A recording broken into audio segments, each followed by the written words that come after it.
looking for the missing items. "I'll get them if you want," I said when the police scanner crackled. 1031, the third eye, the dispatcher reported through the scanner. "Any available units?" "That's a burglary in progress," Michael said as he wrapped up the brown paper bag with our sandwiches and tossed it in the back seat. He turned on the car and I grabbed the receiver and responded to dispatch, letting them know we were on the way. The Third Eye was one of the biggest supernatural bars in New York and well known for corruption. There were rumors that the owner was linked with someone high up in the SIU, but no one had been able to find any concrete evidence. I'd been there a few times, most recently when I was on the run and trying to get information on the vampires. If the place was getting robbed during the day, it couldn't be good.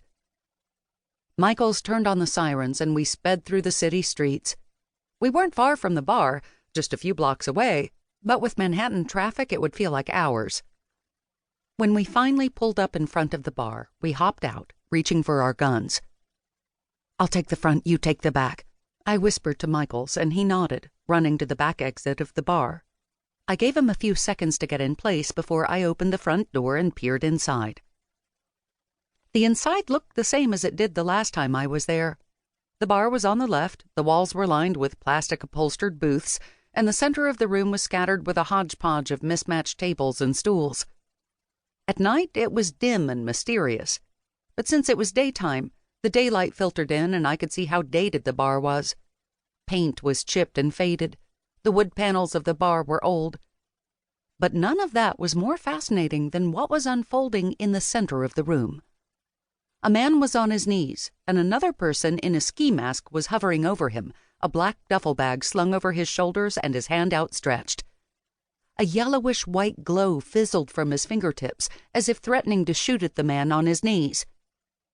"SIU, put your hands up!" I shouted as I aimed my gun at the threat before me. He didn't flinch or spare me a glance. "Put out your magic and turn around!" The magic disappeared in a blink, and the person in the ski mask turned around to face me. Just when I thought they'd surrender, they began to shudder, almost vibrating in place at a speed beyond supernatural. Then the person split into two people, then three. Within seconds, I was facing three of the same person. At least I thought it was the same person. Before I could register their next move, a blast of magic hit me square in the chest.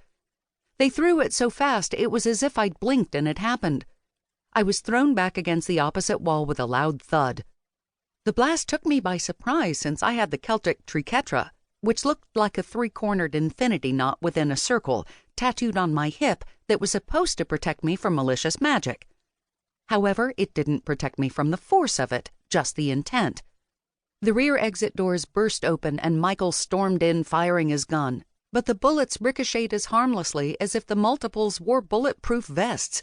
It did nothing to them. Two of them stayed behind, flinging arcs of magic at Michaels, while the third strode confidently out the front door. I scrambled to my feet, shaking my head and clearing it from the haze it was in, and ran outside. The heat smacked me in the face like a living thing, and it took a minute for my eyes to adjust to the beaming sun that pounded down. When I made it to the sidewalk, there was no sign of the robber. Just dozens of New Yorkers walking the streets where he could have easily gotten lost in a crowd. I ran back inside the bar, only to find Michaels helping the man on his knees up to his feet. "Where did the other two go?"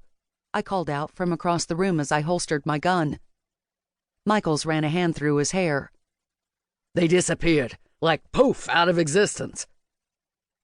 They appeared to be clones, but that couldn't be. There was no way. This was way too sci-fi for me.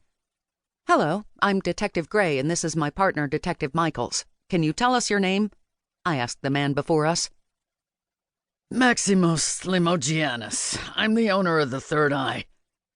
The man gripped the back of a chair tightly, his nostrils flaring. He didn't offer a hand to shake or even a friendly smile. Actually, he looked kind of pissed that we were there.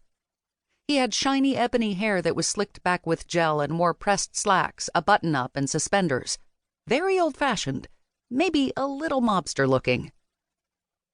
"Ah, it's nice to finally meet the man behind the curtain," I offered with a sardonic smile.